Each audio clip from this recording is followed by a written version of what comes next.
ರೈತರಿಗೆ ಅತಿವೃಷ್ಟಿ ಅನಾವೃಷ್ಟಿ ಹಾಳಾಗಿರ್ತಕ್ಕಂಥದ್ದು ಏನಾದರೂ ಸರ್ಕಾರದಿಂದ ಇಸ್ಕೊಡ್ಬೇಕಂತಕ್ಕಂಥ ಪ್ರಯತ್ನವನ್ನ ಮಾಡಬೇಕು ಅಲ್ಲ ಅಂತಕ್ಕಂಥದ್ದು ವಿಚಾರವನ್ನ ಶ್ರೀಗಳಿಗೆ ಫೋನ್ ಮಾಡಿ ನಾನು ಆಶೀರ್ವಾದ ಪಡೆದೆ.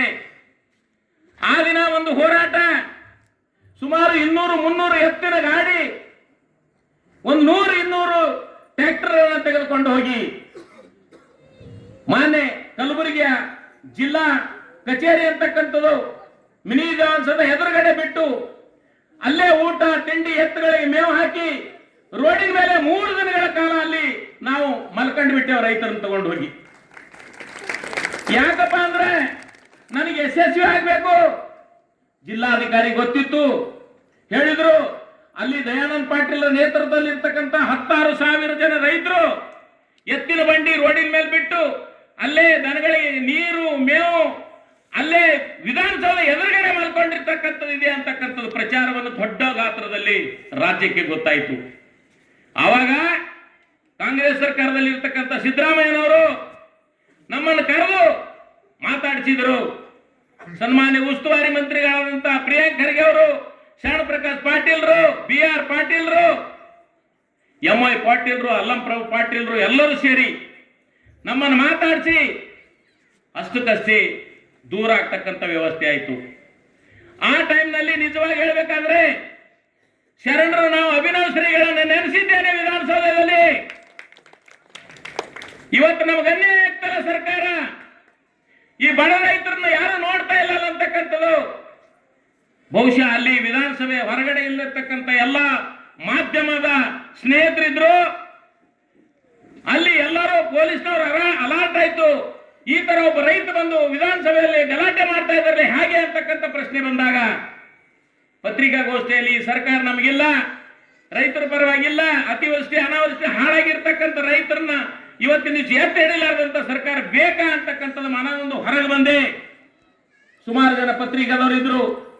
ಏನ್ ಹೇಳಿದ್ರು, ಏನಾಯ್ತು ಸರ್ ನಿಮ್ಮ ವಿಷಯ, ಆದ್ರೆ ಈ ಸರ್ಕಾರ ನಮ್ಮ ಜೊತೆಗಿಲ್ಲ.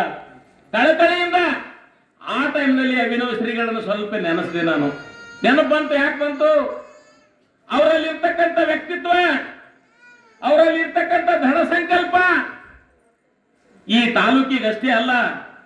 ನನ್ಗೆ ಹೇಳಿದ್ರು ಅಜ್ಜವರು, ಈ ರಾಜ್ಯ ಈ ದೇಶದಲ್ಲಿ ರೈತ ಬದುಕಬೇಕು, ರೈತನ ಶಕ್ತಿ ಹೆಚ್ಚಿಗೆ ಆಗ್ಬೇಕು ಅಂತಕ್ಕಂಥದ್ದು ಯಾರಾದರೂ ಕಿರಿಯ ಗುರುಗಳು ಇವತ್ತಿನ ದಿವಸ ಪರಮಾತ್ಮನ ಸ್ವರೂಪಿದರೆ ಅಭಿನವ್ ಶ್ರೀಗಳು ಅಂತಕ್ಕಂಥದ್ದು ಇವತ್ತಿನ ದಿವಸ ಹೇಳ್ಬೋದು ಬಂಧುಗಳೇ. ನಾನು ಅಲ್ಲಿಂದ ಮರಳಿ ಕಲಬುರಗಿಗೆ ಬಂದೆ. ಸರ್ಕಾರ ಈ ತರ ಮಾಡ್ತಲ್ಲ. ಎಷ್ಟೋ ಜನ ರೈತರು ನನ್ನ ಫೋನ್ ಮುಖಾಂತರ ಮಾತಾಡಿದ್ರು. ಸರ್ ಏನಾಯ್ತು ಸರ್, ತೊಗರೆ ನೆಟ್ಟೆ ಹಾಯ್ದಿರ್ತಕ್ಕಂಥದ್ದು ಪರಿಹಾರ, ಇನ್ಸೂರೆನ್ಸ್ ಏನಾಯ್ತು, ನಮಗೆ ಬರ್ತಕ್ಕಂಥ ವ್ಯವಸ್ಥೆ ಏನಾಯ್ತು, ಕಷ್ಟಪಟ್ಟು 2-3 ದಿನಗಳ ಕಾಲ ರಾತ್ರಿ ಬೇಗ ರೋಡಿನ ಮೇಲೆ ಮಲ್ಕೊಂಡೇವಲ್ಲ ಏನಾಯ್ತು ಅಂತ ಫೋನಿನ ಮೇಲೆ ಫೋನ್ ಬಂತು. ನಾನು ಕಿಂಚಿತ ವಿಚಾರ ಮಾಡಿದೆ. ಸರ್ಕಾರ ಏನ್ ಮಾಡುತ್ತೋ ಗೊತ್ತಿಲ್ಲ. 2 ದಿನಗಳಲ್ಲಿ ಯಾವ ಅಭಿನಯ ಶ್ರೀಗಳ ಆಶೀರ್ವಾದದಿಂದ 663 ಕೋಟಿ ರೈತನಿಗೆ ತಂದಿರತಕ್ಕಂಥ ಶಕ್ತಿ ಇದು ನವ ಕರ್ನಾಟಕ ರೈತ ಸಂಘದ ಒಂದು ವಿಶೇಷ ಒಂದು ವರದಿಯನ್ನು ನಿಮ್ಮಲ್ಲಿ ಹೇಳ ಬಯಸ್ತೇನೆ ಬಂಧುಗಳೇ. ಯಾಕಂದ್ರೆ ನಮ್ಮ ಅಭಿನಯ ಶ್ರೀಗಳು ಬಹಳ ರೈತನ ಮೇಲೆ ಕಾಳಜಿ ಇರ್ತಕ್ಕಂಥದ್ದು. ಯಾರೋ ಒಬ್ರು ಹೇಳಿದ್ರು, ಸರ್ 14ನೇ ತಾರೀಕು ಮಾದರಿಪುರದಲ್ಲಿ ಹಂತಿ ಕಾರ್ಯಕ್ರಮದ ನೀವು ಬರ್ಬೇಕಲ್ಲ ಅಂತ ಹೇಳಿದ್ರು. ನಾ ಹೆಂಗ್ ಬರಲ್ಲ, ಅದು ನಮ್ಮ ರೈತಂದೇ ಅದ, ಹಂತಿ ಕಾರ್ಯಕ್ರಮಕ್ಕೆ ಹೆಂಗ್ ಬರಲ್ಲ, ಬರ್ತೀನಿ ಅಂತಕ್ಕಂಥದ್ದು. ಆದರೆ ಇವತ್ತಿನ ದಿವಸ ಸಮಯದ ಅಭಾವ, ಶಿವಲಿಂಗ ಸ್ವಾಮಿಗಳು ಪುರಾಣವನ್ನ ಅತ್ಯಂತವಾಗಿ ಸ್ವಚ್ಛ ಕೇಳಿರ್ತಕ್ಕಂಥ ತಾವುಗೆ ಇವತ್ತಿನ ದಿವಸ ನನಗೆ ಬಹಳ ಆನಂದ ಆಗಿದೆ. ತಡವಾದರೂ ಪರವಾಗಿಲ್ಲ, ನನಗೇನು ನೀವು ಸನ್ಮಾನ ಮಾಡಿದ್ರಿ, ಈ ದರ್ಗಾಸಿರು ನಾವು ಮರೆಯಲ್ಲ.